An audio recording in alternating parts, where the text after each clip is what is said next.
शिवसेनेचे पालघरमधील नेते अशोक धोडेंची हत्या झाल्याचं समोर आलंय। 20 जानेवारीला त्यांचं अपहरण करण्यात आलं होतं।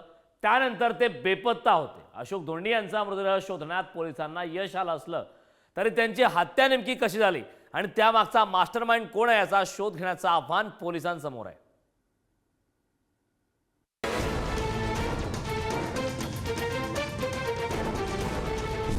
पालघरचे शिवसेना पदाधिकारी अशोक धोंडींची दृश्यम स्टाईलनं हत्या केली का असा प्रश्न उपस्थित होतोय। कारण गुजरातल्या भिलाड जवळील एका बंद खदाणीतील पाण्यात त्यांची कार आढळून आली आहे। गाडीच्या डिक्कीत अशोक धोंडींचा मृतदेह आढळून आलाय। सख्या भावानेच अशोक धोंडींचा काटा काढल्याचा पोलिसांना संशय आहे। 12 दिवस बेपत्ता असलेले अशोक धोडी यांचा शोध घेण्यात अखेर पालघर पोलिसांना जो आहे तो यश आलेला आपल्याला पाहायला मिळतोय। गुजरातच्या सरीगाम येथील या बंद असलेल्या दगडखानीमध्ये यांचा मृतदेह आणि गाडी जी आहे ती मिळून आलेली आहे आणि सध्या आपण बघितलं तर गाडीच्या मधून तो हा मृतदेह बाहेर काढण्यात आलेला आहे। सध्या या ठिकाणी वैद्यकीय अधिकाऱ्यांची तुकडी देखील दाखल झालेली आहे। त्याचबरोबर पोलिसांचा मोठा बंदोबस्त देखील या ठिकाणी तैनात करण्यात आलेला आहे। साधारणतः 2 तासाचे रेस्क्यू नंतर ही गाडी जी आहे ती या दगडखानीतून काढण्यात पोलिसांना यश आलेलं आहे। एकंदरीत बघितलं तर गेल्या 12 दिवसापासून पालघर पोलिसांकडून विविध ठिकाणी जी आहे ती पथकं रवाना करण्यात आलेली होती आणि यामध्ये 4 आरोपी जे ते अटकेत आहेत तर आणखी 5 आरोपी जे ते फरार आहेत। जे 4 आरोपी आम्ही अटक केलेले आहेत ते प्रत्यक्षदर्शी त्या ठिकाणी होते, त्या गुन्ह्यामध्ये सहभागी होते आणि या गुन्ह्यामध्ये सहभागी असल्यामुळे त्यांनी जी माहिती दिली त्याच्या आधारावर भिलाडमध्ये एका स्टोन क्वॅरीमधून 40-45 फूट पाण्यामधून हे वाहन काढलेलं आहे। त्या वाहनामध्येच डिकीमध्ये ती डेड बॉडी होती। ती आता त्या संदर्भात पुढील तपास सुरू आहे आणि यामध्ये 4 आरोपी अटक आहेत। बाकीचे 3 आरोपी जे निष्पन्न झालेले आहेत ते अद्याप फरार आहेत।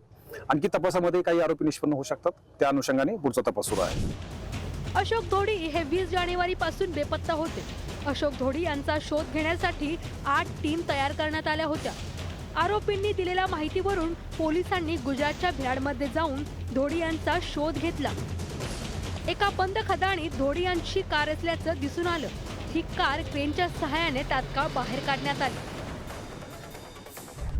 19 जानेवारी घरगुती कामासाठी मीरा रोडला गेले। 20 जानेवारी संध्याकाळपर्यंत घरी येणार असल्याचं फोनवरून सांगितलं।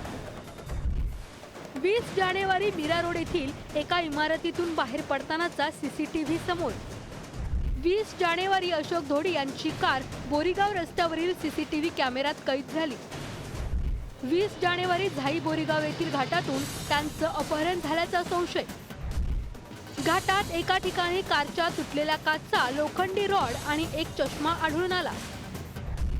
4 आरोपींना अटक केल्यानंतर त्यांनी हत्येची कबुली दिली। बेवजीच्या डोंगरात त्यांची हत्या करण्यात आली आणि मृतदेहाची विल्हेवाट गुजरातमध्ये लावण्यासाठी नेण्यात आलं। गुजरातमधील बंद खदाणीतील पाण्यात मृतदेहासह कार ढकलण्यात आली। हे दोघा भावाचे पटायचे नाही म्हणून ते दोघांचा झगडा फार होत होता आणि त्यापासून आमच्या बरोबर विरोध 2-3 वेळा मला धमक्या वगैरे पण दिल्या त्यांनी, काय तुझ्या पतीला समजाव नाहीतर मारून टाकणार असं करून 2-3 वेळा धमक्या। एक वेळेस इकडे वाडीत पण त्यांनी हल्ला केला। नंतर ते मासीपेडाला पण हल्ला केला त्याच्यावरती, गाडीने त्याला ठोकलं तेव्हा पण ते जेमतेम वाचले, त्याची गाडी खड्ड्यात पाडलेली त्यांनी। नंतर हा तिसऱ्यांदा अविनाश धोडी फरार आहे, त्याला त्याच्या बायकोला अटक करावी ही माझी मांग आहे। आणि दुसरी मांग म्हणजे कसं बाकीचे जे आरोपी आहेत ते लोकांना चालता येत नाही एवढं टॉर्चर करा आणि एवढे मारा। क्राईम ब्रांच एनसीबी तुम्हाला सांगतोय प्लीज आम्हाला न्याय पुढे पण द्या, फाशीची सजा मिळावी नाहीतर काय पुढे जाऊन सर्व गावाला धोका आहे, पालघर जिल्ह्याला पण धोका आहे। असे एवढे प्लॅनिंग न करणं म्हणजे खायची गोष्ट नाही। सर्व सीसीटीव्ही ते लोकांनी चुकवलेले आहेत। अशोक धोडी यांच्या हत्येमागे त्यांच्या सख्या भावाचा सहभाग असल्याची शक्यता ही वर्तवली जात आहे। अशोक धोंडींचे भाव अविनाश धोडी हा दादर, नगर हवेली आणि दमण येथून अवैधरित्या दारू महाराष्ट्रात आणत होता आणि विकत होता। यावरून अशोक धोडी आणि अविनाश धोडींमध्ये वाद होत असल्याचं बोललं जातंय। त्यामुळे फरार अविनाश धोडी जेव्हा हाती लागेल तेव्हा या घटनेचं सत्य समोर येईल।